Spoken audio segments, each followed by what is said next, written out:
whenever you're ready, really, Ivan. Thank you for Okay. joining also. Yeah. Thank you very much, John. Thank you for your welcome.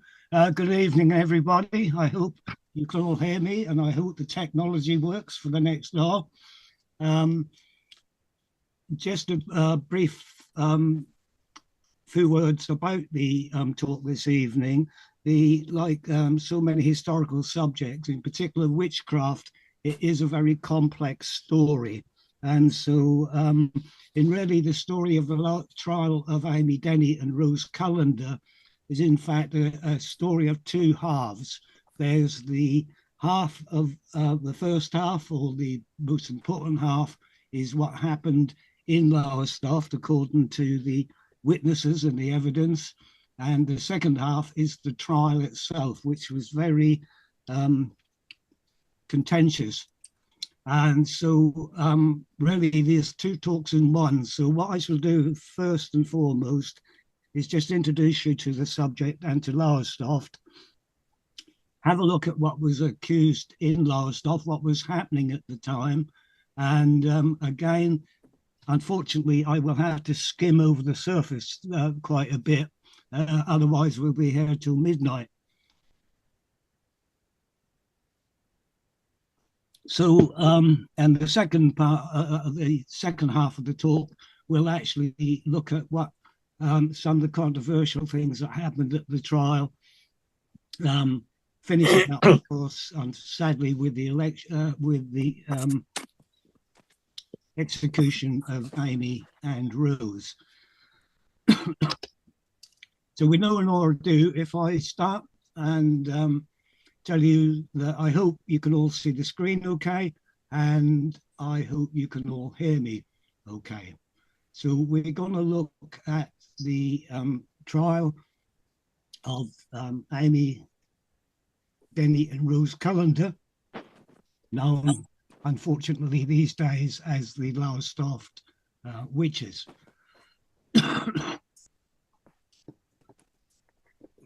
Excuse me.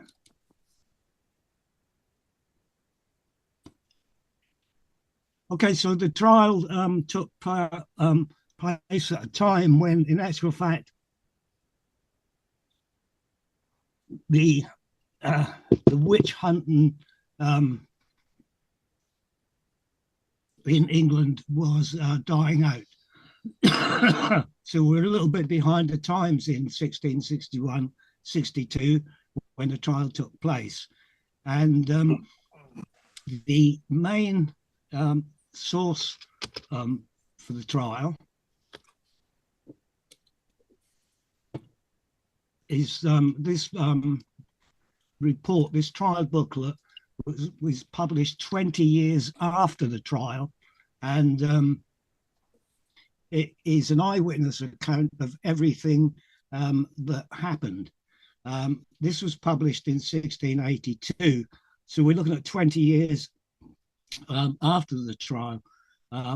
It's adapted from a handwritten report that was written apparently by the judge's marshal, Robert Gibbon, who sat and he noted down everything that happened.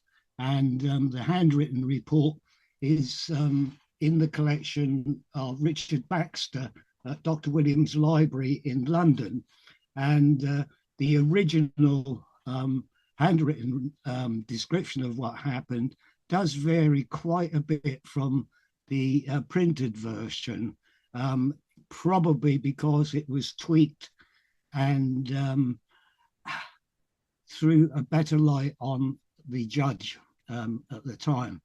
So that's the source. It's a very long document, and the detail is very, very incredible.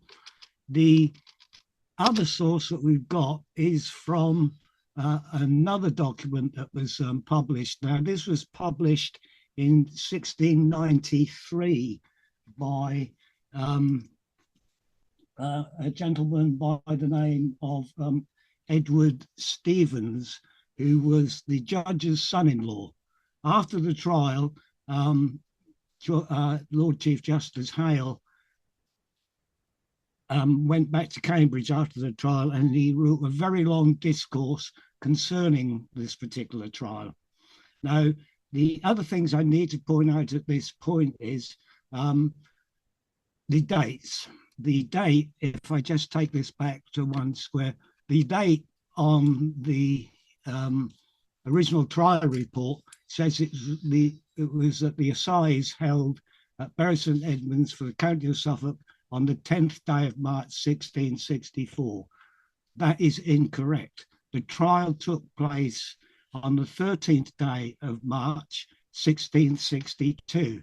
That's now been proven from other trial documents in the National Archives and elsewhere. So the other problem we've got, of course, if you look at the Baxter Treatise description, it says the trial took place on the 13th of March 1661-62. That's because there was two date systems going, and the old style of date system took the year 1661 through to the end of March 1662. I shall be using the new style where the new year starts in January and not in April. So just to clear that up. So as I said, Sir Matthew Hale, who became Lord Chief Justice Hale later, he wrote this very long discourse. He was very in favour of the existence of witches, which is might explain the outcome of the trial. And his son-in-law, in actual fact, put a preface to his father-in-law's report, and he tells us here, I won't read it all out. First of all, he tells us that the trial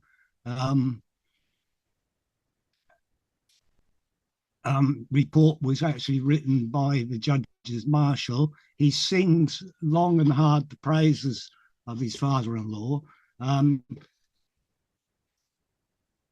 Hale actually died in 1676, so this is all done long after the death of Matthew Hale. The other thing, again, if we just go back to the other slide there, you'll see, in fact, that another error there on the Baxter Treatise on the right-hand side of your screen says the trial took place at Norwich. It didn't. It took place at Bury St Edmunds. And of course, the Assize, which lasted for 4 days, the twice yearly Assize court for the county actually started on the 10th day of March. There were other trials that were held before the witches were tried, so they weren't actually tried until the third day, Thursday, the 13th of March. So we go on, and I'm not certain how far afield my audience are tonight. And I'm not sure how familiar some of you might be with Lowestoft.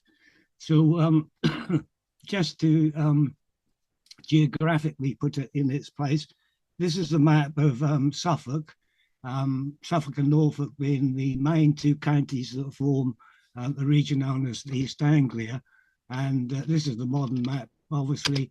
And Lowestoft is there right now, the most easterly point of the British Isles, and a much larger, prosperous town than it was back in the 17th century.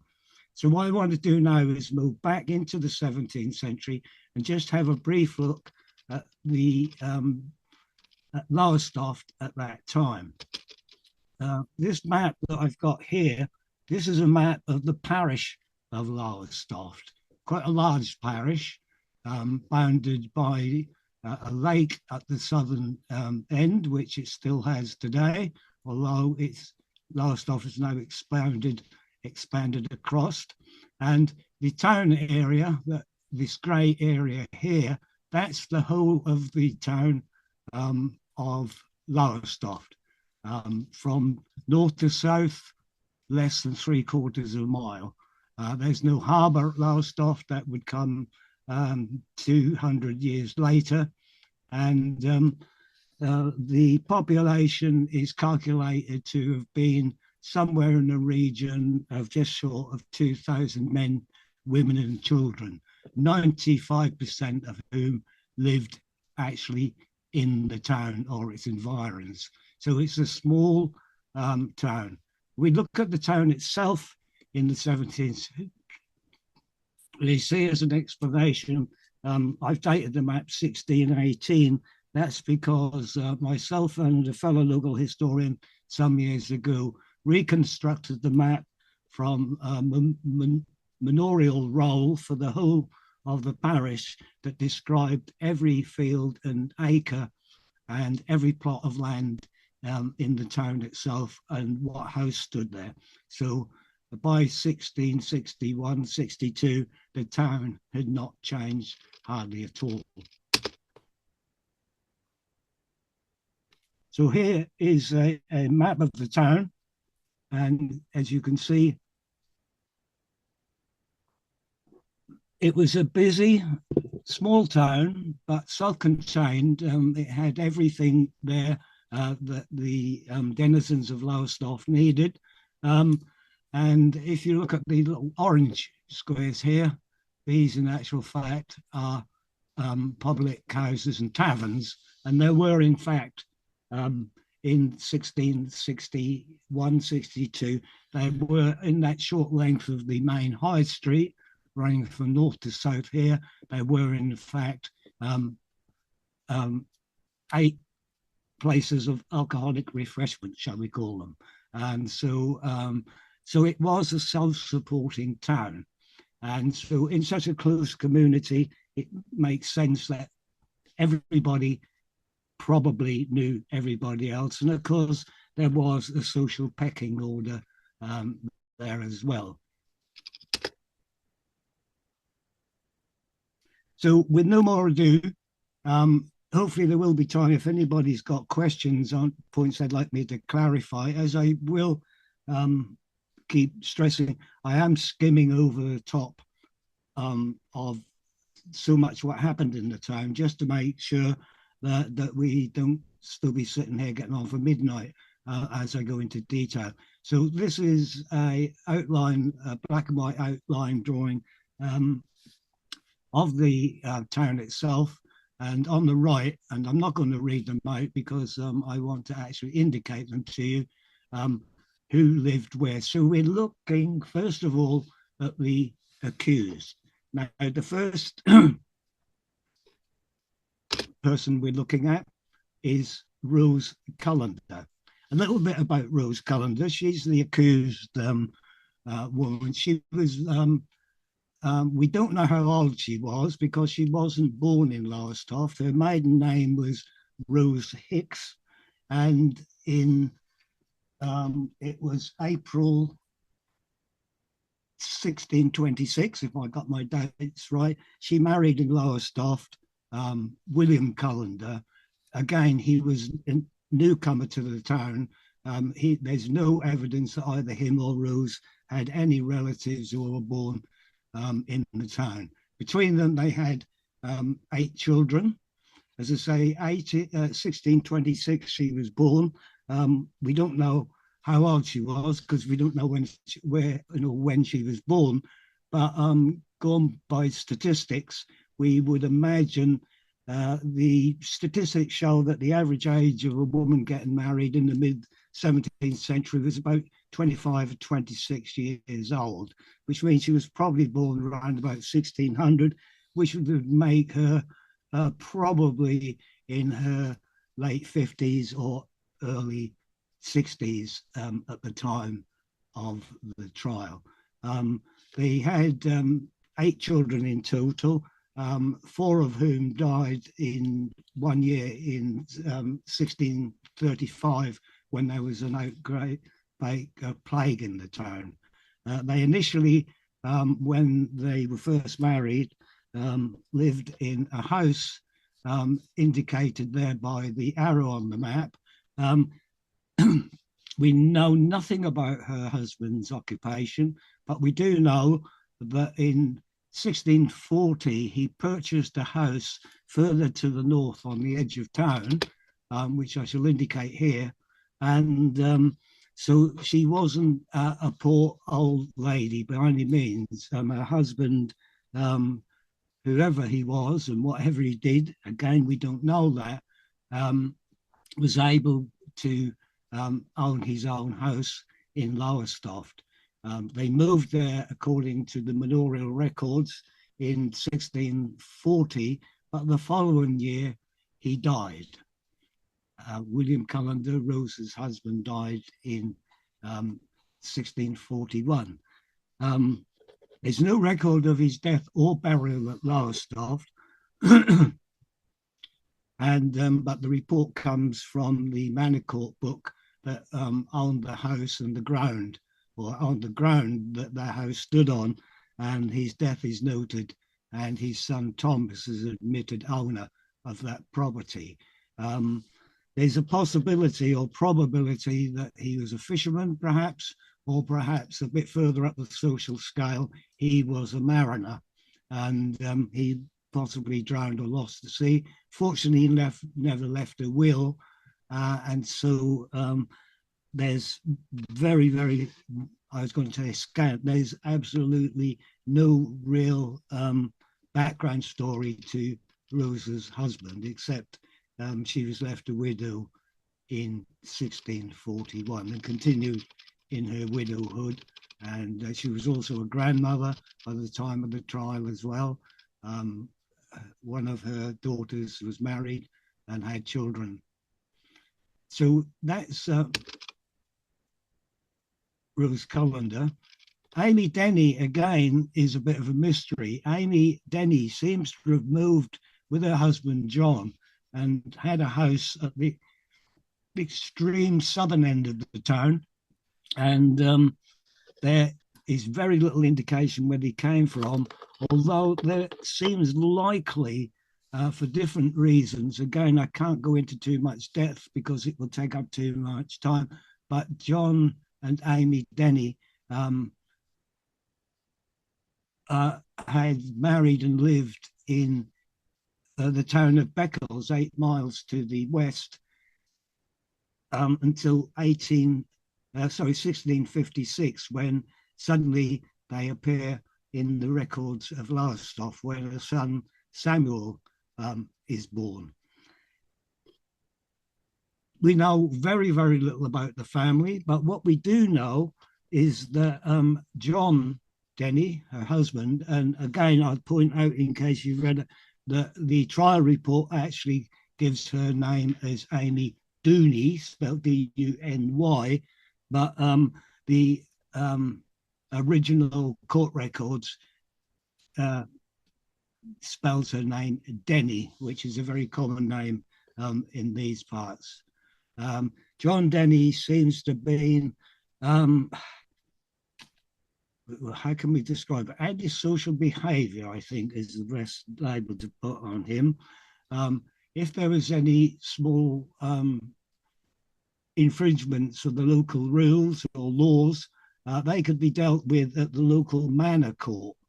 And until his death in 1658, he actually appeared before that court nearly 60 times, charged with small misdemeanors, owing people money, and what have you. He doesn't seem to have been a particularly sociable sort of guy in Lowestoft. Whether that has any bearing on his wife, on Amy, we shall never know. But that they lived at the very southern end of the town, and the house in which they lived, which I'll come to later, does feature in some of the accusations made against Amy Denny. So Rose Cullender's house, this is a view looking down Swan Lane, which is where she was living when she was accused and arrested as a witch. And her house, the manorial records show, was that white building at the end there. So this is the road leading out of town. If you could climb in there and walk through to the distant houses there, you would be on Lowestoft High Street, quite interestingly, right next door to the present day town hall of Lowestoft. So that's Rose Cullender's house. Amy Denny's house, unfortunately, has long since gone. It was demolished in 1783. It was right at the south end. It was located, this is the road that takes you up into Lowestoft town. Here's the seashore here. And her house was somewhere here. But unfortunately, in 1782, 83, it was demolished when a gun battery was built on the site. And so we have no idea exactly how big, how small, or what sort of a house it was, but that's where she lived. Again, there's far more I could say about the town environs and they lived in. I have to keep it brief, unfortunately, but we have to look now at who accused them, who were the accusers, and why possibly they accused Rose Cullender and Amy Denny, who lived at opposite ends of the town. How well they knew each other, we don't know. But the guy that kicked off the whole proceedings was one of Lowestoft's most wealthy merchants, probably the top tier of society in Lowestoft, Samuel Pacey. And his house, as I've indicated, was here, one of the biggest houses in Lowestoft, with the hearth tax shows us that it actually had 6 hearths, and there was only another 4 houses in Lowestoft at that time with that number of hearths. On the panel on the right, you'll see the names of the accusers. Those in black are the people who gave evidence. Those in names in red are actual people who was claimed had been bewitched either by Amy Denny or Rose Cullender, or in many cases, both of them. So that's Samuel Pacey. And he was, in fact, the instigator of the trial. As far as we can make out from the evidence and the trial report, he was the man that reported the whole thing. He was 38 years old, and he lived in this house here, which is now divided into 2 shops and rebuilt. And he's described in the trial report as a man who carried himself with much soberness during the trial, from whom proceeded no words either of passion or malice, though his children were so greatly afflicted. And we know from his evidence exactly when it all started. He told at the trial, at the court, he told them that on the 17th of October 1661, his house was on the east side of High Street on the top of the cliff, and the view from the back of the house would be across down the cliff, which had been made into nice gardens, across the sand dunes, the Deans, and then looking out to the North Sea, only about a quarter of a mile away, a quarter to half a mile away. And he told the court on the 17th of October 1661, his daughter Deborah, who had been not well, he said that the day being fair and sunshiny, she asked to be sat on the grassy bank that overlooked the sea. And so he took her and he sat her to get some fresh air in the garden at the top of the cliff overlooking the sea. At that time, as she sat there, the northern boundary of his property was this. The Lowestoft is famous or infamous for its scores. These are the narrow paths that lead you from High Street on the top of the cliff down to the foot of the cliff. and there are still today 8 of them. And so his boundary wall of his garden in his house is here. And he tells us that on while young Deborah, who was sitting, she was 7 years old, Deborah, who was sitting in the garden, taking the fresh air and the sunshine, there was a knock at his door. And when he went to the door, Amy Denny stood there and she asked to buy some fish. Now, he was, amongst many other things, one of the town's principal fish merchants. And it was a tradition for fish merchants to sell pennyworths of fish to the poor people of the town. So she'd come and he told the court she asked to buy some fish. And he told the court that he refused to sell her. He didn't say why. And so she went away. A few minutes later, she came back and again knocked on the door. And he answered her. She asked to buy fish. He sent her on her way. And she was obviously persistent, because a few minutes later, she was back again and again asked to buy fish. And in no uncertain terms, he sent her away empty-handed. And he told her, the court, that he heard her mumbling, but couldn't make out what it was exactly she said.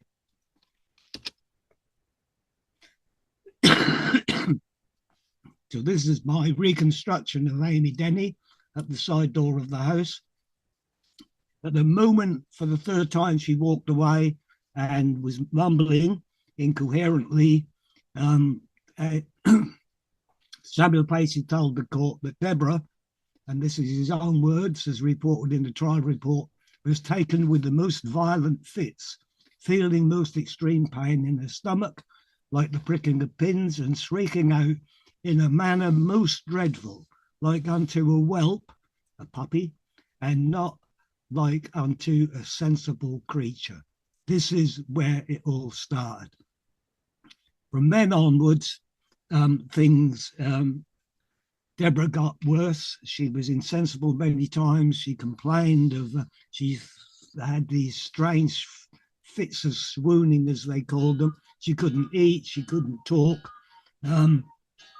Interestingly, she couldn't read passages from the Bible, and at times she would have great coughing fits, and she would vomit up pins and occasionally tuppenny nails. And Samuel Pacey was so distraught he couldn't make out what was wrong with her. He sought the advice of a physician, a doctor. Obviously, he could afford a physician, being a wealthy man. And the physician said he had no idea what was wrong with her, but he thought that she was bewitched.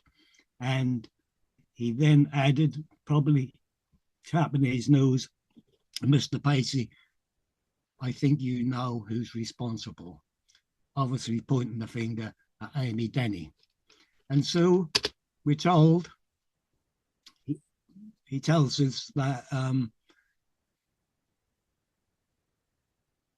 on the 28th of October, that's 11 days later, he had Amy Denny put in the stocks on the village green at Lowestoft. And while she was in the stocks, 2 women who would give their evidence at the trial came along. A married woman, aged 27, Jane Buxton, and another married woman whose age we're not certain. She was probably in her early 30s, Alice Kittredge. She came up to Amy Denny, probably out for a walk and to be entertained by Amy in the stocks, because the records show that both Jane and Alice had young babies. So possibly they took their babies out for some fresh air to go and have a look at Amy in the stocks. And they asked Amy why she was there. I'm sure they would have known anyway. And Amy said, oh, Mr. Pacey thinks his child is ill. He should worry if I had to do for my child what I'd had to do if he had to do for his child what I've had to do for my child when she was ill. And so they said, oh, what was that? And basically said, um, she said that she had to force feed the child because it couldn't eat or drink any where she had to do it with a tube that she put into the child's mouth and feed it and let it breathe through that. Whether anybody communicated this to Samuel Pacey, we don't know. But 2 days later, Elizabeth Pacey was struck. That's Samuel Pacey's other daughter, was struck in exactly the same way as her little sister Deborah. And she couldn't eat or drink anything. And Pacey told the court that he was actually had to force feed her to keep her alive. So this is where it all starts. The other important thing to remember is that both Elizabeth and Deborah always said that at night when they were in bed having fits or during the day, whenever they were having fits, they would actually see the spectre, the ghost of Amy Denny, and for some reason later, Rose Cullender. So if we have a look at some of the people who are involved, and I'll tell you more about their cases as we go on. John Soane, who he was a farmer of about 130 acres. He farmed up here in the Northfield, and his farmhouse, again, interestingly enough, the records show, was at the back of our present day town hall. There was further up the high street, there was a widow with a 14-year-old daughter, Diana Bocking, and her daughter, Jane Bocking, aged 14. She was soon taken with these strange fits of swooning, vomiting pins, and what have you. I should also point out, while we are at it, Samuel Pacey, by the Christmas of 1661, he was so despairing of what to do for his two bewitched children, who continued to be ill right up until the trial. And during the trial, he actually sent them to stay with his elder sister, Margaret Arnold, her married name, who lived in Great Yarmouth, hoping, as he told the court, a change of air would do them good. But they got even worse, according to the children got even worse when they were with her in Yarmouth. So we've got Jane Bocking, we've got Mary and Robert Chandler. They gave evidence at the court concerning the bewitching of Susan Chandler, their daughter, who was 18 years old. I'll come back to them shortly. There was another quite wealthy man in the town who didn't live far up the high street from Samuel Pacey, by the name of Robert Sherrington. A little bit more about him in a moment. We just put these people on the back. Richard Spendler, who lived just a few doors up the road from Amy Denny at the south end of Lowestoft. He gave evidence against her. And then, of course, right down at the far end, in the next house to Amy Denny, was Anne and Cornelius Landerfield, who would give evidence against their neighbour, Amy. And again, I should just come back to them briefly because they all play a role. There was Dorothy Durrant and her two children, Elizabeth Durrant, aged 10, and a young baby, 20 months old, William Durrant, who were bewitched. I want to talk at some length about her in a moment, just to give a flavour of the sorts of accusations that were being made. We don't know, in the records, I haven't been able to find exactly where in Lowestoft they lived. And then there was Edmund Durrant, another relatively wealthy fish merchant with a daughter, Anne Durrant, who again suffered the same as the Pacey girls. and Jane Bocking, and she's simply described as being a maid. Again, the circumstances with Pacey were the same. Amy Denny went to buy some fish and he refused to sell the fish to her.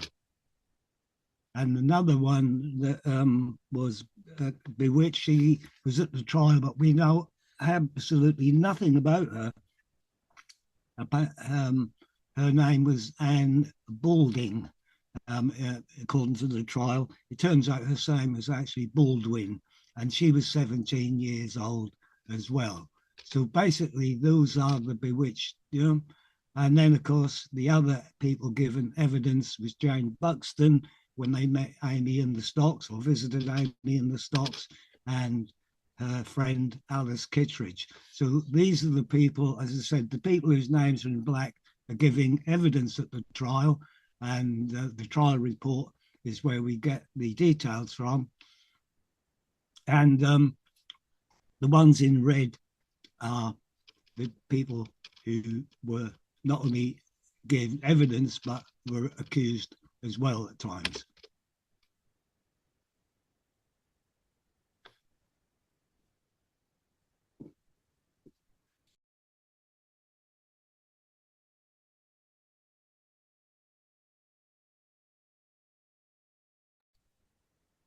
Ivan, you've gone on mute. There we are. How's that? That's better. Thank you. Oh, sorry about that. I must have twitched when I should have not. Okay, so we're looking at Dorothy Durran. She had a 20-year-old baby son by the name of William in 1657. I'm sorry, but the bar at the top of my screen is wood. Can you just bear with me at the moment? See if I can move that. No, I can't. Okay, so we'll have to go with what we got. In 1657, she gave evidence that she had to go out and she wanted a babysitter. And so, would you believe it? She actually employed Amy Denny to come and look after her child. And Amy Denny came to the house. Apparently, she told the court that she was actually breastfeeding at the moment, and she said to Amy not to put the child William to the breast. She didn't want Amy to put the child to the breast, and the judge actually at the trial said, "Why is that?" She said, "Because she has no milk, and the child would only suck air and would have choleric wind." So I don't know enough about these things, but that sounds like a fairly reasonable thing to say. And as I said, she went out to do her shopping, and when she came back, Amy Denny was there, and she'd got young William to her breast. And apparently,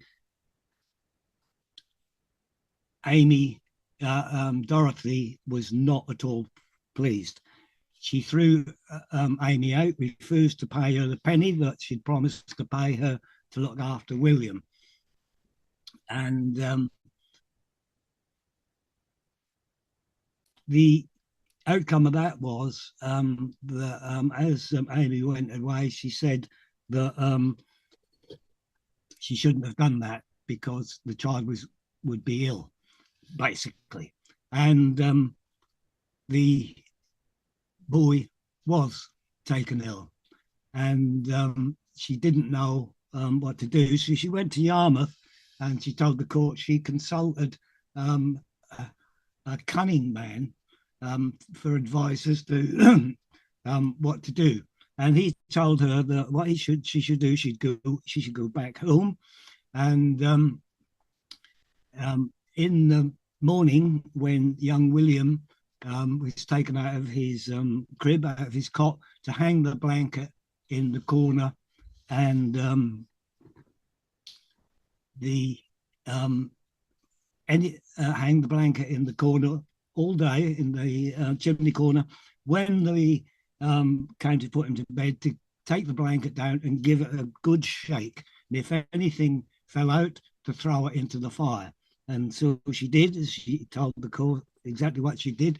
That following evening, when she took the blanket down to wrap the child in and put it in its crib, she gave it a shake, and a huge toad fell out and hopped across the hearth. And somebody in the house with her picked up the toad with a pair of tongs, thrust it into the fire, where she told the court it made a horrible shrieking noise, which is quite understandable, and then exploded with a great bang, and there was nothing to be seen of it. And after that, William got better. Next morning, she went on to tell the court that there was a knock on her door, and there was a young woman said there and said, "Do you know what you've done to my auntie?" It turned out to be the niece of Amy Denny.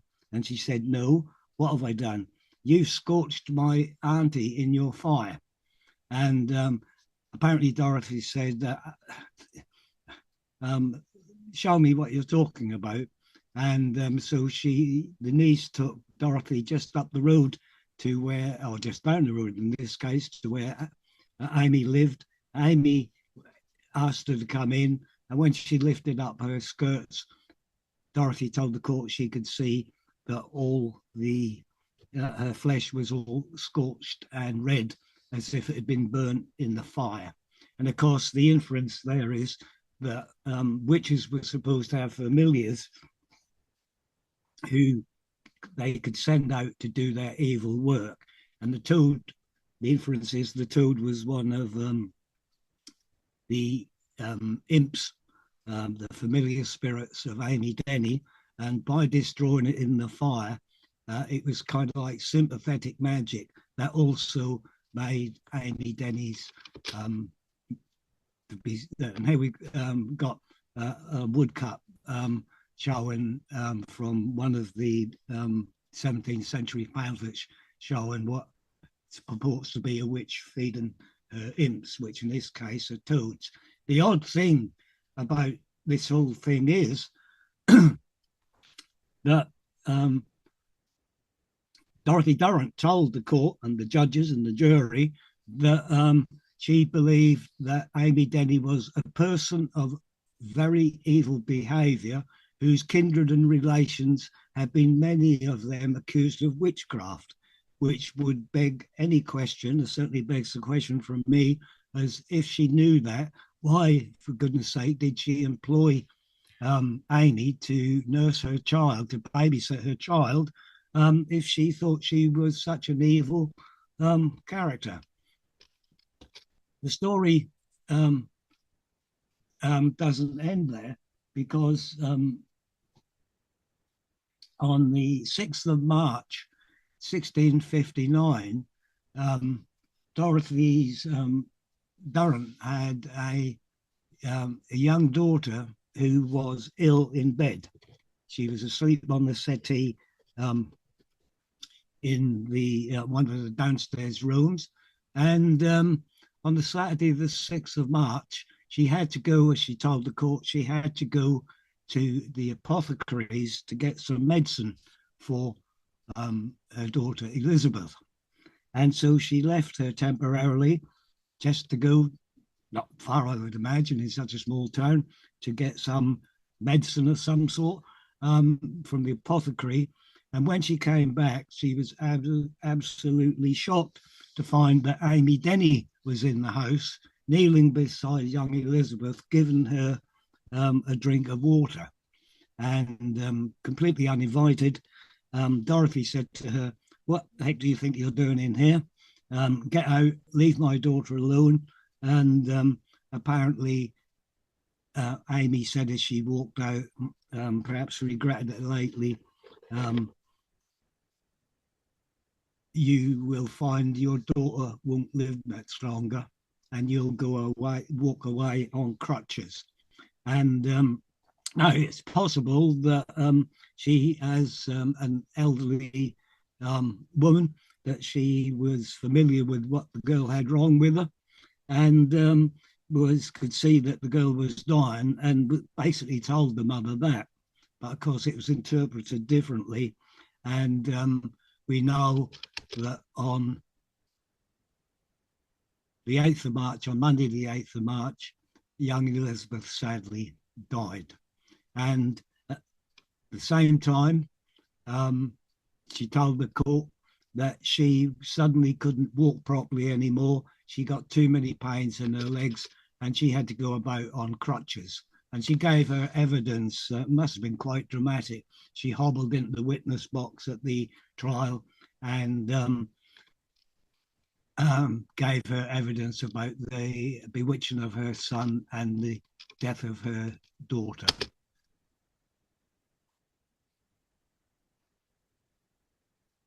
Again, we get Robert Sherrington, who told the court, again, he was quite a wealthy man. He lived in one of these houses in the high street here.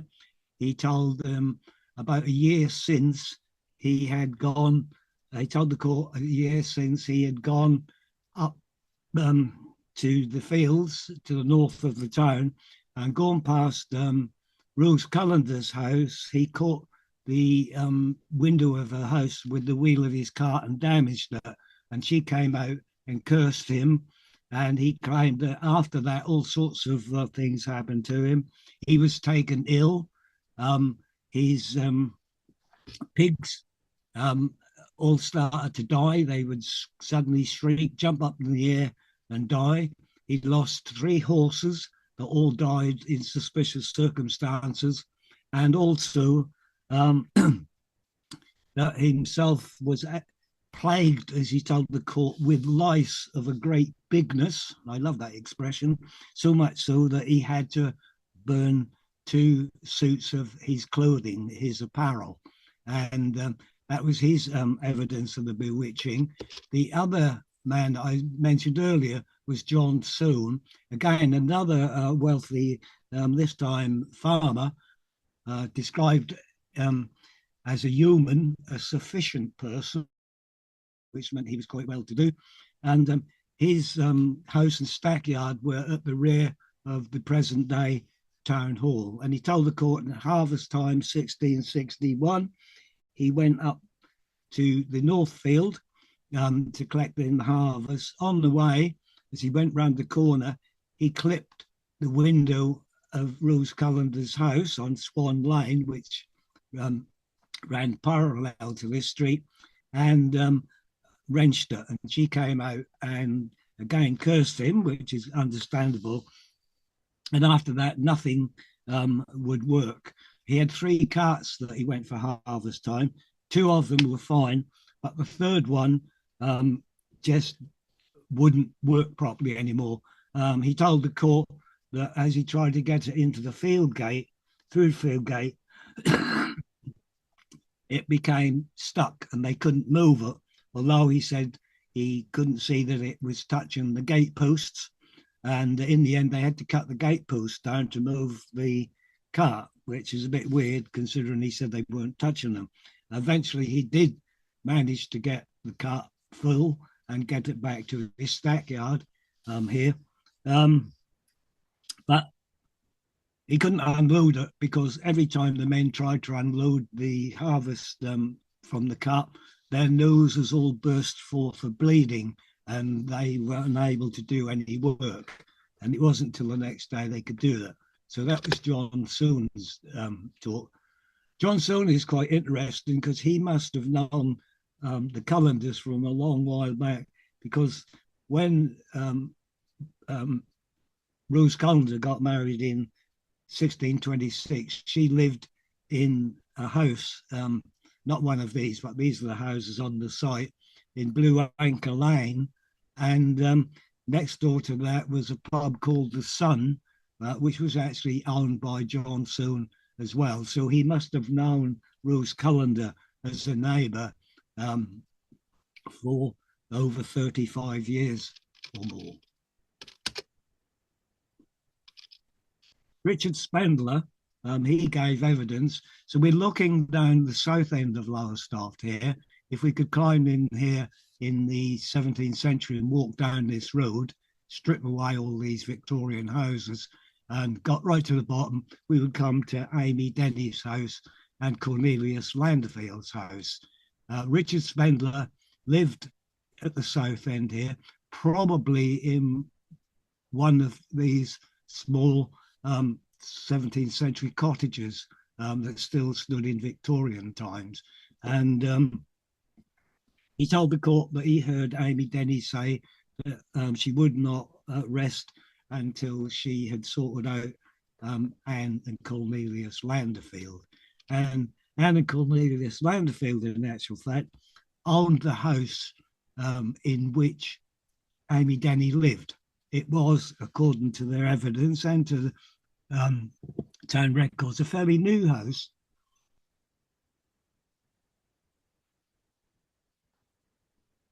Excuse me while I have a drink.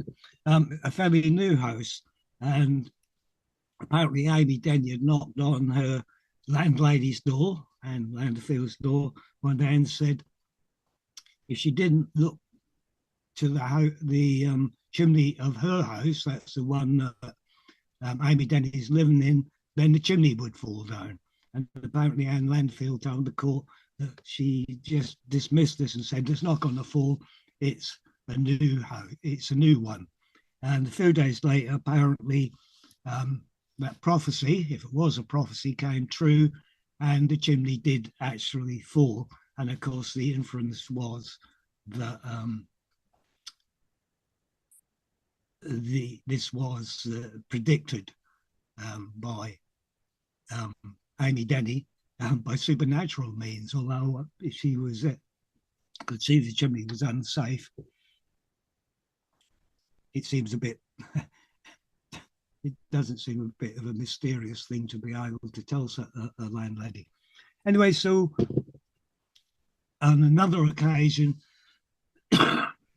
and Landfield told the court that her brother was a fisherman and he'd got a load of fish to land. The fish was landed from the boats anchoring just off the shore, the fishing boats, and then bringing the catches ashore in smaller boats. She asked Amy Denny and Landerfield to go and help her brother unload the fish when he got to the shore. And Amy said she'd do it when she was ready and not before.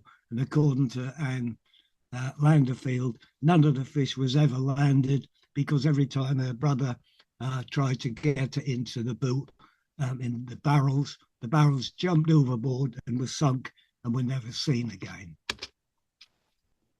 So that is basically, and very, very basically, I have to stress. Sorry, while they have another sip of water here. Yeah, so that's just a basic outline of some of the cases. Each one was a much more detailed, but we just need to now look at the course of justice, as I call it, because Amy Denny and Rose Cullender, it wasn't sort of a kangaroo court. They were tried by the magistrate of the legal system at that time under an act of parliament passed by James I in 1604, an act against conjuration, witchcraft, and dealing with evil and wicked spirits. Now, you must remember that it was not a crime to be a witch in England. It only became a crime, a felony, if you used your witchcraft to hurt somebody, destroy property, kill somebody, hurt somebody, cause damage or whatever. Then it becomes a felony. And the same as it would have been back in the day, carrying a sword was not against the law, but it was if you pulled the sword out and stuck it in somebody and killed them. Then you murder, and it's felony. So felons had to be tried at the Assize court, and there were only 2 a year. And there was a procedure. And you can see this as you read through the report of the Lowestoft Witch Trial, the original report. And it works like this. If you felt that somebody was a witch or a felon of any sort, a rapist, an arsonist, you could make a complaint. You had to make a complaint to a local magistrate. If that magistrate felt you had the person had a case to answer, he could issue a warrant for the arrest of the person you were accusing. He would then, the magistrate, come to the town or village where you lived, and the complainants would give their evidence to the magistrate. And importantly, the magistrate's clerk had to make notes of what everybody said. Now, it's very important to remember that once the magistrate had issued a warrant for the arrest, he could not discharge that person being accused. It had to go through to trial.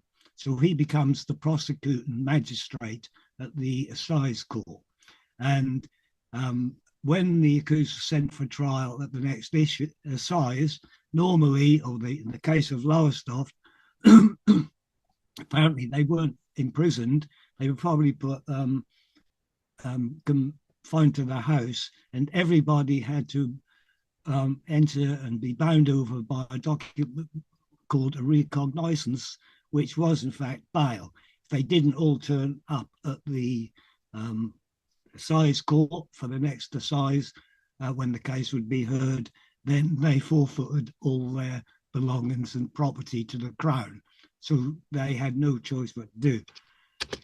The last thing is, at the Assize court, there was the grand jury system. We don't have that in this country anymore. The Americans still do.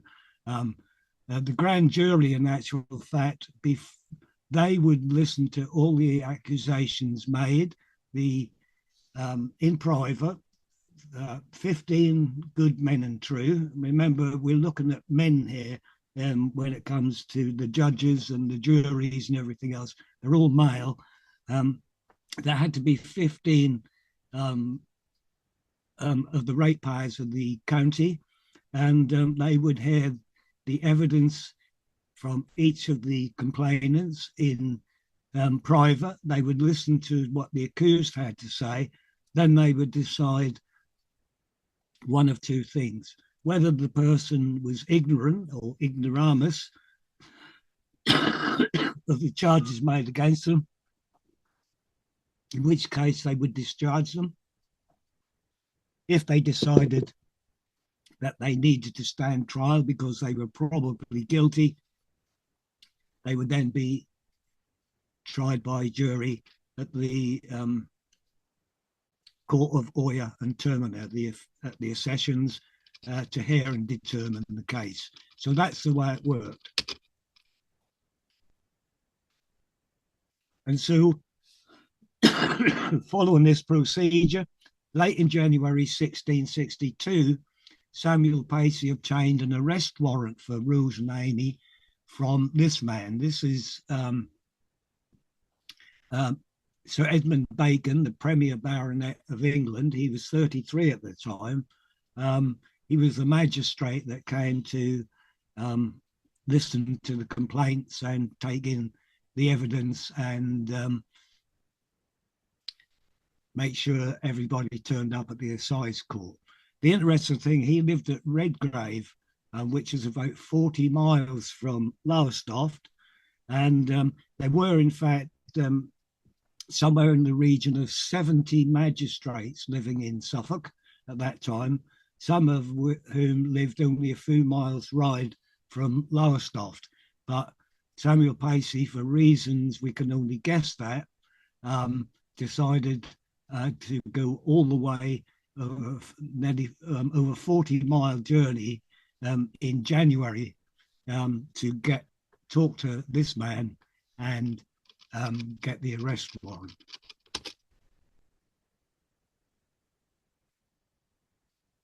And here we see from 2nd of February 1662, that's when magistrate came to Lowestoft. And here we have a contemporary print, not taken from the Lowestoft story in particular, of a magistrate at work. Here you can see the magistrate Here you can see two complainants making their complaints, and then on the left here is the magistrate's clerk making the notes that would accompany the magistrate as the prosecutor to the Assize court.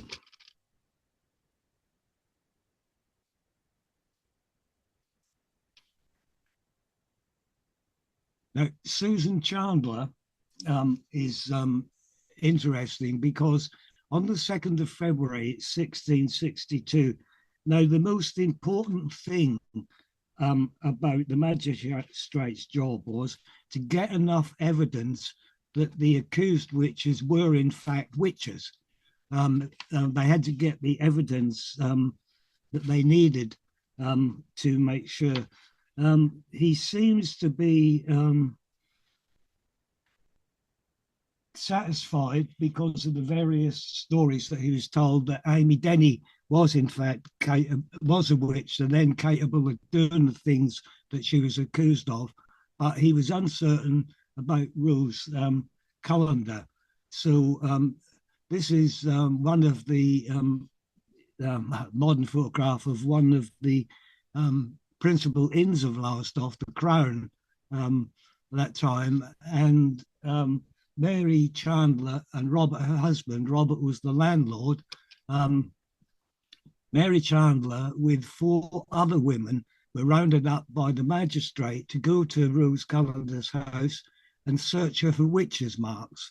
And going back to familiars and what have you, if there was, the woman was a witch, somewhere on her body she would have supernumerary teats that the familiar, the imp, would need to feed on to stay alive. So if they could discover one of these or some of these supernumerary teats, then there would be evidence that the woman was a witch. And so on the 2nd of February, Mary Chandler and 4 other unnamed women went round to Rose Cullender's, which is just 2 minutes walk, 3 minutes walk from her house, would have been, it's gone now, only 2 or 3 minutes walk from the Crown. And they went to the door, knocked, they went in, and this is Mary Chandler given the evidence that they stripped her naked on the table and they gave her a complete body search. And in one of her intimate parts, they discovered a thing that looked like a teat that had been sucked on. Apparently Rose Cullender had told them that was a strain she'd got through carrying buckets of water, but the 5 women agreed that they'd never seen anything like it before. This must be a witch's mark. And so that sealed the fate of Rose Cullender.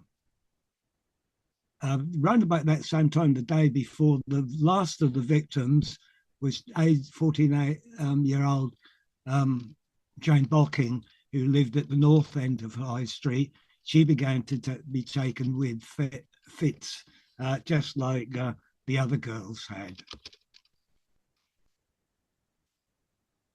So early March 1662 or 1661, if you want to go, probably late February, one of the strangest processions that probably has ever left Lowestoft, 2 constables, one on horseback with one of them, each of them with one witch or one of the accused, riding with them on the horseback, and all of the other people had made the long journey from Lowestoft all the way, almost the full the county, to Bury St Edmunds. Started on the 10th of March 1662. And on the way, they almost certainly stopped here. This is the home of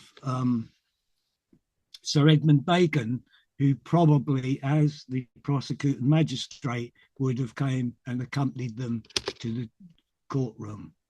And the trial was held at the Shah Hall at Bury St Edmunds on the 13th of March, 1662, as I already said. The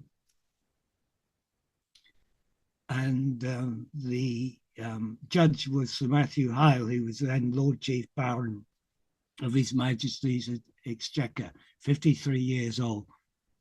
And it cannot be emphasised what an important, there's only 2 assize courts for the county, for any county, in Suffolk. There's only 2 assize courts at Bury St Edmunds. One, the Easter or Spring Assize, which is the one we're looking at here, or then there's a Summer Assize in August. They're the only place where times that felons could be judged. And they were very, very important courts. And everybody, all of the great and the good of the county had to attend. The magistrates had to attend. There was probably the best part of 70 magistrates sitting in there. The judge had his assistant, his marshals, other sergeants at law, as they were called, for help and advice. And so the trial took place. And as the grand jury had found that Amy, Denny and Rose Cullender all needed to stand trial, they considered them probably to be guilty. The formal indictments are drawn up. And this is one of the indictments from that. And they're all in Latin. They had to be written in Latin according to the law. And this is the translation, which I won't read out, but it's the indictment against Rose Cullender, late of Lowestoft, widow, who on the 2nd day of February, in the 14th year of the reign of our Lord Charles II, King of England, being a common witch and enchantress, not having God before her eyes, but moved and seduced by the instigation of the devil, did it the aforesaid Lowestoft in the aforesaid county, violently, unlawfully, diabolically, and feloniously use, practice, and employ certain evil and diabolical fascinations. And they've written next to that in English witchcrafts and incantations, and they've written against that in English enchantments, so that no one could, everyone would know exactly what they meant, be it Latin or English, on Susanna Chandler. And these are the formal indictments that were drawn up, and they still exist in the National Archives. If you look along the top here, I hope you can see my pointer there. You can see some what appears to be scroll. This is probably most important because the indictments would be passed to the clerk of the court to read out. Then, as the trial proceeded, he would make notes there in contracted Latin of what was happening. So the first note he's made there is this one, posse, or Pulsi, which stands for Punit Si Super Patrium Dibuno et Malo. I love that, which means they all pleaded not guilty, or pleaded not guilty to that charge. And the next entry that we get is cul, C-U-L, which is short for Latin culpabilis, which means guilty. So this is when the judge passed the guilty sentence on them, the guilty verdict, the clerk writes guilty. If they had lots of money, they could forfeit that goods or chattels if they were worth anything to the crown. And he's written Ca Nu, C-A-N-A there, which means Catala Nulla, which means they got nothing to forfeit. And then last, but by no means least, he's marked here, this is as close we can actually come to the moment sentence is passed. He's written here, sus per coll. This is the verdict, the judge's verdict being recorded in contracted Latin, which in actual fact, sus per coll is suspendende per collum, which means in English to be hanged by the neck. So that's the immediate, this is as close as we can get to the one. And so this is the indictment, but there were a lot more. There were, in fact, 14 indictments, any one of which could be a death sentence to either Rose or Amy. But there's 14 indictments in total drawn up.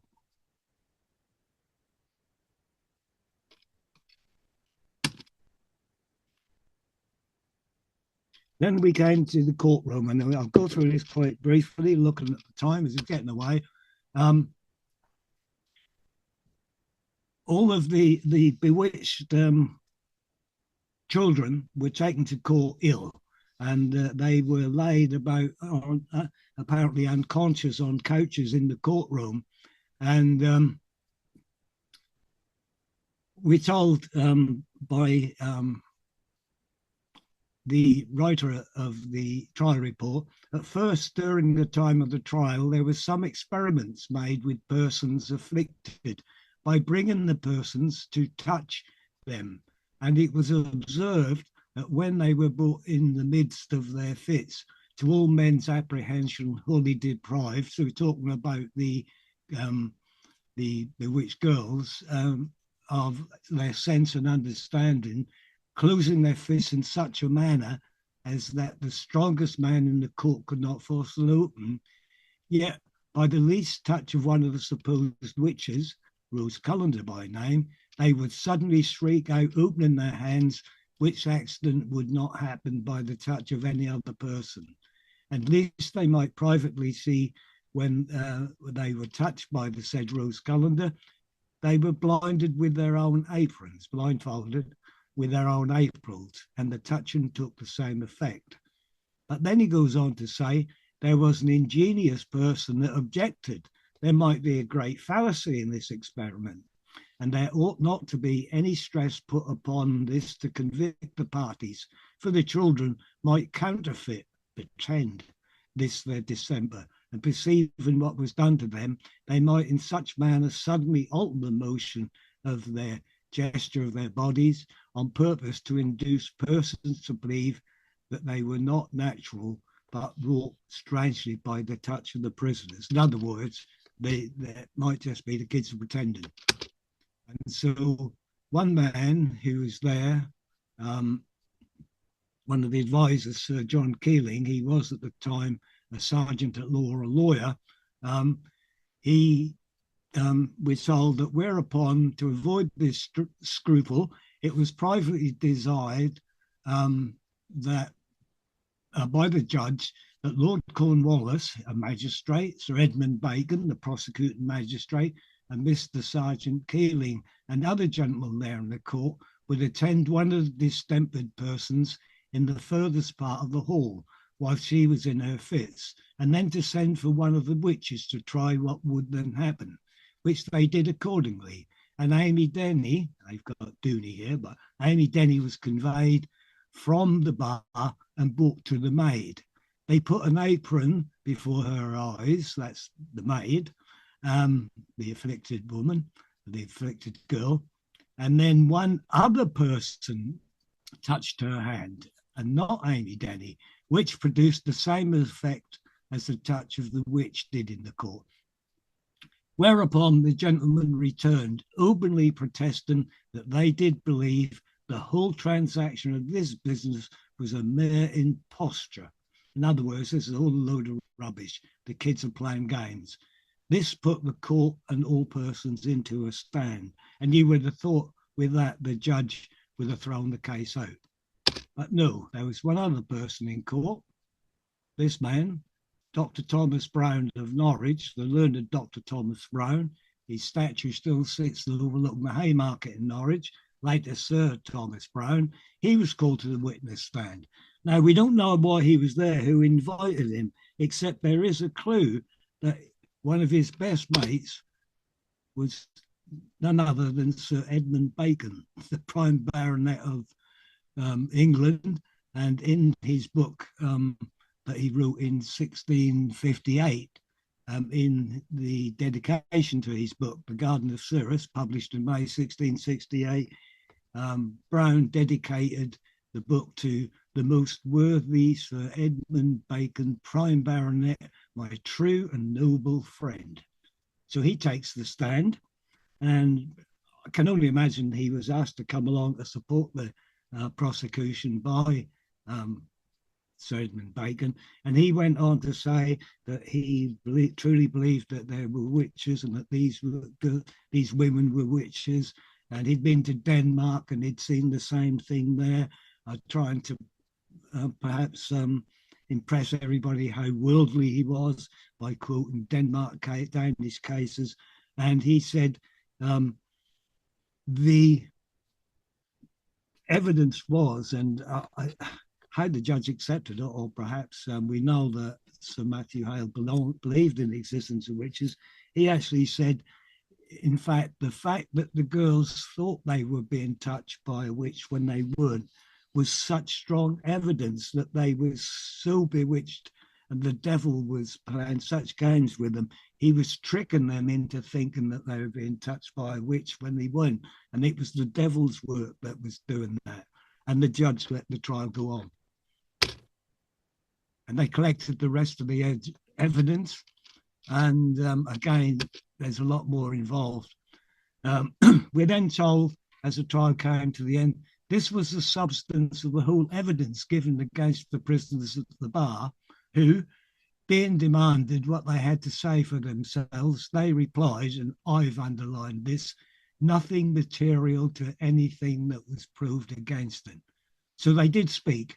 They said something to the court when they were asked, but they couldn't. The marshal, Sir Matthew Hale's marshal, couldn't even be bothered to tell us what they said. Perhaps they just railed across the court. They swore and they begged for mercy or whatever. We never heard in this whole trial report. We never heard the voices of Rose and Amy. Whereupon the judge, given the guide to the jury, told them that he would not repeat the evidence unto them, lest by doing so he should wrongly evidence on the one side or on the other. Only this acquainted them that they, the jury, they had two things to inquire after. Firstly, whether or not these children were bewitched. Secondly, whether the prisoners at the bar were guilty of it. That should have been, in most cases, the end of his direction to the jury, but he couldn't resist going on, because he then went on to say, remember, he's one of the most important and learned and knowledgeable judges in England at that time. He went on to say that he gave a personal opinion that there were such creatures as witches. He made no doubt at all. First, the scriptures had affirmed so much. It says in the Bible, thou shalt not suffer a witch to live, doesn't it? Secondly, the wisdom of all nations had provided laws against such person, which is an argument of their confidence of such a crime. And such had been the judgment of this kingdom, as appeared by the Act of Parliament, which has provided punishments proportionable to the quality of the offence. He desired them to strictly observe their evidence and desired the great God of heaven to direct their hearts in this weighty thing that they had in hand. For to condemn the innocent and to let the guilty go free were both an abomination. And we're told, with this short direction, the jury departed from the bar and within the space of half an hour returned and brought them in both guilty. Upon the several indictments, which were 13 in number. How many? There weren't, there were 14. What's happened to one of them? Come back to that. Whereupon they stood indicted. This was upon Thursday in the afternoon, March the 13th, 1662. This comes from a trial report. The following day, the judge called all the bewitched people and the parents and the what have you into his lodgings, and he said everybody still a bit weak, but all the children were cured after his past judgment. And in that case, he said, he told the court later, the judge and all the court were satisfied with the verdict, and whereupon gave judgment against the witches that they should be hanged. They were much urged to confess, but would not. That morning we departed for Cambridge with no reprieve was granted, and they were executed on Monday the 17th of March following, but they confessed nothing. And of course, as soon as he got back to Cambridge, we know from his son-in-law, that's when he wrote this great rambling discourse about the concerning the great mercy of God in preserving us from power and malice of evil angels. He was, in truth. But let's go back to the indictments. I've just tabulated them very quickly, and we can see all 14 there. And we can see, if you look down the column here, Amy Rose pleaded not guilty to all the people, all bewitching all the victims and the dates and what they've done, except for one. Out of that 14, this is why the judge, the report only says there were 13 indictments. In fact, there were 14 indictments, but for some reason, Robert Sherrington, whose horses, etc., were bewitched, the man with the lice of immord of great bigness, they found Rose Cullender not guilty of bewitching him, and it's entered onto the indictment. So it makes no difference. I mean, if they're found not guilty on all of them except one, they'd probably still have been hung. But it's worth showing that the source, the trial report, is biased. The execution took place to the north of Bury St Edmunds on the 17th, and they were hanged at the traditional place of execution at that time, which was an ancient burial mound called the Thinghow on Sharehouse Heath. And this is roughly where it was in, known as Betty Burroughs Hill, because she was the last woman to be publicly executed there in 1788. And the site has actually been identified by Suffolk Heritage Explorer, and this is their map showing exactly where the burial mound was on which Rose Cullender and Amy Denny were executed. And this is about as close as I can get to the spot near Highland House.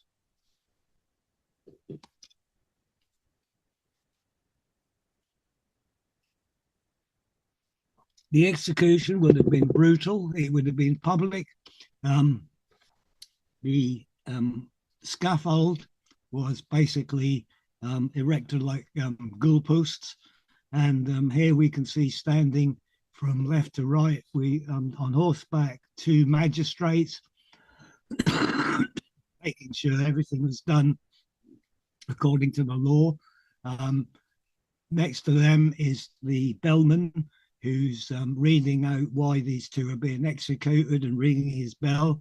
Kneeling at the foot of the gallows, we can see one of the women, the second of the women went to be hanged, and there, just in case everything goes according to plan and there's no trouble, there are two guards as well. The hanging would be brutal. The hangman would take the noose, or the halter as they called it, with the slip knot at the bottom of the gallows. He would put it round the neck of the person to be hanged, and once he got the noose around her neck, he would carry her, sling her over his shoulder, or him, because this was common practice for other felons as well as witches. When he got to the top of the ladder, he would tie the loose end to the crossbar and then unceremoniously just dump her off his shoulder so that she kicked and struggled in space and basically strangled until she died, probably kicking and defecating and goodness knows what else to meet such a horrible end. And this would have been the end for poor Rose Cullender and Amy Denny, and of course watched publicly. There was punishment beyond the grave as well. This is the two skeletons were found in 1921, buried at St. Ulsith in Essex, and they're the skeletons of two witches who were being hanged there, tried and excuse me, in 1582, Ursula Kent and Elizabeth Bennet. And when the graves were opened in 1921, they found that both of the bodies, through their knees, their ankles, and their arms, had been pinioned into the ground with metal pins. So basically meaning that on the day of judgment, when all the dead are supposed to be rise and be judged before God, these two old ladies were deprived of that because they were pinioned to the ground, and so their bodies couldn't rise. This is my epilogue, and the reason being is I found, quite by chance, in our local Lowestoft Journal on 19th of March 1881, that human remains discovery of human remains on Wednesday, an interesting discovery of human remains took place as follows. It appears that while the workmen in the employ of the gas company were breaking up the ground for laying pipes for gas in St. Margaret's Church, the parish church, when near the three-corner green at the junction of the roads leading to this great churchyard, they found two skeletons in perfect state of preservation. Unfortunately for those who would have possibly given some information about the remains, the men at once dissevered the bones of the skeleton and took them away, much to the annoyance of the authorities, so I can understand it. Considerable interest has been excited on the subject, and conjecture how they came there and to whom they belonged.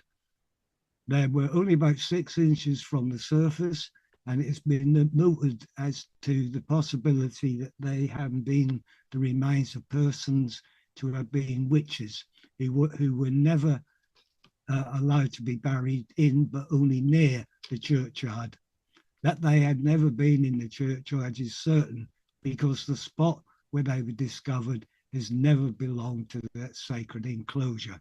And one correspondent actually wrote in the same paper about them that he says he thinks these could be Rose Cullender and, as he puts it, Amy Denny. But the thing that fascinated me was when I saw the date that he'd written that letter, it was on March the 17th, which is actually the same date that Rose Cullender and Amy Denny were actually executed, not in 1881, of course, but in 1662. Coincidence? There we go. And finally, I have so this is the Ordnance Survey map of 1882, and here, this triangular plot of ground where they'd found the bodies is there. I've indicated with it. Why bury them there? Well,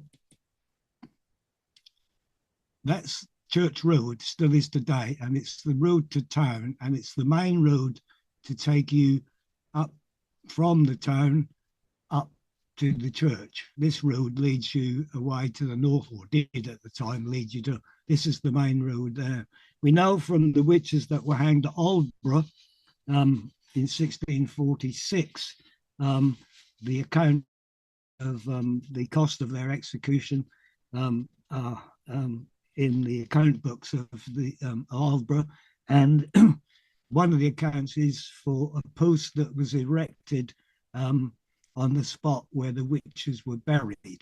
And I can't help wondering if that, and that would be a warning to other people to tread the straight and narrow. And I can't help but wonder if the same thing wasn't done at Lowestoft, and there was a post there marking the graves of Rose and Amy as a warning to everybody every Sunday when they made their way from town to St Margaret's Church to the two witches were buried there. And this is the same spot today. So if you cross the road there, being careful because the triangle is gone, stand where the traffic bollards are. That's almost certainly the spot where the two skeletons were found. And very finally, I've got a personal note to add. There were anti-witch charms, Bellarmine jugs, salt glazed Bellarmine, dating from the 16th, 17th century, salt glazed. They named for Cardinal Bellarmine, a German cardinal, and they're very popular as anti-witch charms because of the very high quality salt glaze, and the devil doesn't like salt. And they could also be used as anti-witch charms by putting lumps of iron in them, and you could bury them at the most vulnerable parts of a house where the evil spirit, the devil, the witch might get in, which crossed the threshold or in the hearth. So these would be buried at strategic points. Now, I moved into my house here, which is only 150 yards from the house where Rose Cullender lived. I moved here in 1986, and not long after I moved in, I broke up all the concrete outside my back door. My house is not as old as the 17th century, admittedly, but it is quite old. And there, much to my surprise, because I was in the middle of researching and writing the book with my friend Professor Geis from the University of California, I couldn't believe it when I unearthed just outside my back door the remains of a Bellarmine jug that had been buried at some time there with bits of metal adhering to it. And I took it to Norwich Castle for the experts to look at, and they agreed with me that this was definitely an anti-witch charm. So I still have that, and I still keep it in the house just in case it's still working and keeps the witches away. Having said that, I'm going to give my voice a bit of a rest now. Just two more things in actual fact. In 1997, I assume it's still available, working closely with my very, very good friend and mentor, the late Professor Gilbert Geis, Emeritus Professor of Criminology at the University of California, Irvine. We published the big definitive work on the witch trial with all the ins and outs of it. It was quite an expensive book to buy, and it was very, very detailed.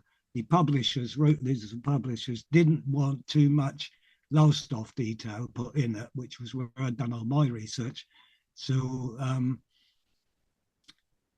a year or two back, I published the fourth edition of my little book called Haunted Lowestoft, Returned Haunted Lowestoft, and appended to that is factually longer than the ghost stories. I did the feature Where the Witches Once Walked, which is the complete story of the Lowestoft Witches and their trial, but seen through the local history rather than the big picture. So all the speculation of what and why all of this was left out. And if you don't want to buy either of them, I quite understand.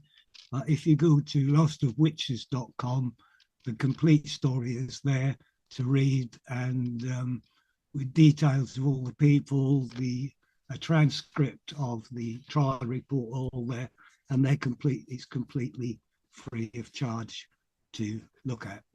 So thank you. And that's me finished. If we've got time, anybody wants to ask questions, I'll do my best to answer them. Thank you. So I'm just looking at the chat. There's a question from Jess which says, fascinating talk, Ivan. Thank you. And the question is, do you know how many women in total were tried as witches in Suffolk? Not off the top of my head, but I do have a database that I've been over the years where I've gone to every source and put them all into the database. I've got about 1,200 names from England, all broken down by counties and dates. That's a misspent youth if ever there was one. And I could find out from that. But of course, the figures for Suffolk and North and Essex in particular are somewhat warped by the escapades of Matthew Hopkins in 1645-46 in Suffolk, where he discovered hundreds of witches, and likewise in Essex. So they're a bit skewed in that way. But I could go to my database and find out how many accusations there were and how many we know were hanged. Thank you. That's all right, Jess. Yes, in connection to that, I was wondering whether in East Anglia in general and in Suffolk in particular, whether there was more of a strong belief in witchcraft, superstition, compared to other parts of England at that particular time, and did those particular beliefs linger longer, say, than other parts of England?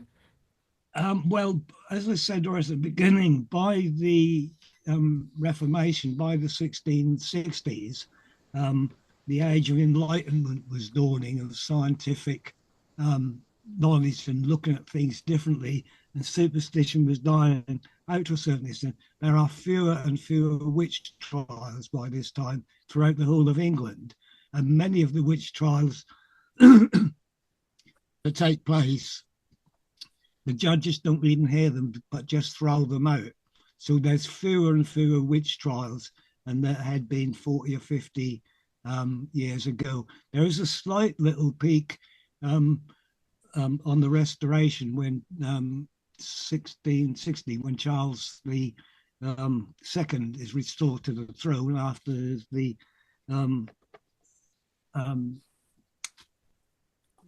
Commonwealth period, and can't help wondering that not just me but others who've studied it, if that's not some people, because of the Civil War, getting their arm back on their neighbours by fingering them as witches afterwards. But no, there is the other interesting thing is Lowestoft in today is a little bit out on a limb.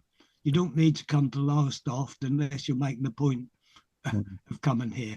And so in the 17th century, it was quite a backwater. So it's possible that, I mean, Yarmouth had witches through till 1645-46. But Yarmouth was a cosmopolitan town, the same as King's Lynn. There was a lot of witches found there. Again, the work of Matthew Hopkins. But there's none after that date. It's as if people are beginning to move on. So perhaps Lowestoft was a little bit of a cultural backwater at that time. And so we're a little bit, some people say that's good old Lowestoft. We're always a little bit behind with everything. So it could be one of the reasons this trial is quite late. Right. So Hugh has a question. Do you have any personal views as to what, other than witchcraft, might have motivated the animosity towards the two accused? That is probably the $60,000 question. Mm. There are so many things. One historian who did a lot of research, I forget his name off the top of my head now, um, he actually said, in his opinion, witchcraft accusations are as complex as human life itself. And there must be so many. When we get to some of the trials, certainly the Pendle witches, one or two others, there's so much documentary evidence from the trial reports and local documents at the time that it's possible to build up a picture. We know, for instance, that we know that Samuel Pacey was, in actual fact, what today we'd call a Puritan. He was a nonconformist, and the following year after the witch trial, he was back at court in Bury St Edmunds, being tried for holding illegal religious meetings in the front room of his house on High Street in Lowestoft. We don't know what the outcome was. And and he seems to be the instigator. And he also, the executor of his will, was one of the people who supported Matthew Hopkins in it. So it could be in his quite high post, I'm not going to say, but being up quite further up the social scale, the top of the social tree in Lowestoft, people took a lot of notice what he had to say, because his sister, Margaret, she lived in Great Yarmouth where there had been witch trials. And so it could be, we could easily put the blame on them. But without, be perfectly honest, I don't have, and I've got lots of, and there's so many complexity. At the time of these accusations were being made, Lowestoft was in a really, really serious lawsuit with Great Yarmouth over fishing rights. And Pacey was actually leading local Lowestoft people in a lawsuit against Yarmouth because their rights to land herring in October, which is interesting. That's the same month that his first daughter, Deborah, is bewitched from after the visit of a woman who wants to buy herring. So there's just so many complexities in all of this, and we don't know enough about the backstory, the social life in Lowestoft at that time, and the beliefs of the people, exactly what might have led to the accusations. And the fact that only Denny seems to have been from a lower end of the social scale, and Rose Cullender did actually live in a house that was owned by her husband and her family. And we know that she actually didn't take money out of the poor rates, but she made contributions to the poor. So why did they single her out? The other thing is, of course, most of the people who accused them had lived in Lowestoft for 1, 2, 3 generations. Both Rose Cullender and her husband, Amy Denny and her husband, were newcomers to the town. And so, and I think there's a salutary lesson there. What do we even do today when things start going wrong? We look at the outsiders who are coming in and pointing a finger at them. So, there is a salutary lesson there. There's a question here from Kai, which says, is there any knowledge as to what illness the children might have had? Any clues to what illness they might have had? The young Elizabeth Durham, would you believe, on the indictment, it actually tells her what killed her, and it was a fever. It was a quartan fever, which was very common back in the day. A fever that every 4 days comes through the body, and it was a killer, especially in low-lying damp areas and like Cambridge and marshland. And so the inference there is that Amy Denny actually gave her quartan fever. Otherwise, why would she be accused of killing her with witchcraft? But it actually tells her what was wrong with her, what she died from. I was moved when I read that first indictment, that particular indictment. I was absolutely, as they say, I was absolutely gobsmacked. Wait a minute, you're telling us what she died of. So why are you accusing Amy Denny of bewitching her? Well, that must have made sense to somebody, a little bit like Dr. Thomas Brown's argument that the women were so bewitched by the devil, they thought they were being touched by the witches when they weren't being touched by the witches. It's a convoluted mindset all round. Looking at the comments again, and Maria is saying that she's from Salem, Massachusetts, and All that was right. even later. So these beliefs are continuing So throughout. we've got a visitor from Salem here, have we? Mm. Yeah. I've been to Salem, and of course, I'm sure this lady from Salem knows. Good evening from Lowestoft. This trial was much considered by the magistrates. Cotton Mather and his book that he wrote about the Salem trials actually quotes the Lowestoft Witches trial chapter and verse, and says that it was the case of spectral evidence. The magistrates in New England, in particular Salem, were uncertain whether spectral evidence was allowed. And so they consulted for a precedent, and they came across the trial report of the Lowestoft Witches. Cotton Mather did, and he quotes chapter and verse exactly what's published in there, and says because of that, the magistrates decided to allow the prosecutions to go ahead.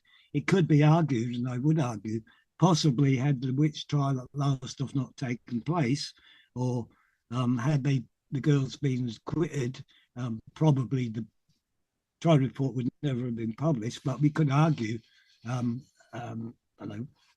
that the Salem witch trials would never have kicked off and taken root without some evidence that one of the most learned judges in England, and let's remember New England, Salem at that time was still part of England, whether they liked it or not, one of the highest ranking judges who still today looked upon, Sir Matthew Hale, is looked upon as being one of the wisest 17th century judges in England at the time. Had he not allowed spectral evidence, then possibly the Salem trials would not have taken place. That's just my thought on it. I would like one day just to return to Salem one more time and spend a bit more time there. Here, which says, "Thank you so much for your response and for such an informative talk, Ivan." Oh, And yeah, okay. I'd like to thank you as well, Ivan. Okay, thank you. I went on a bit longer than I intended, but Oh, no problems. as And long as everybody's happy. Did we get many in the listening in the end? yes, a good amount. And Hugh says many thanks to Ivan and the Town Hall Project team. Sorry, who says that? Hugh. Oh, Hugh. Yep. Mm. Thank you, Hugh. The next talk will be on the 5th of February, and Leo Wistock will talk about Churchill's pirates, so the Royal Navy in Lowestoft during World War II. So I'll be sending out some questionnaires, some evaluation forms via email. So I'll put details about the next talk in that as well. So, and yeah, please do send us your feedback. It's really useful for future talks, future events, receiving funding for future talks and events. But yeah, I'd like to say thank you again to Ivan for your time. And Maria's saying thanks for a very interesting talk. Okay, my pleasure. Thanks for everybody who turned up. And if you're still there, wish you all a very pleasant good night. Thank Brilliant. you, Ivan. Thank you, Thank you. Evan. Okay, thank you. Thank you, Jeff.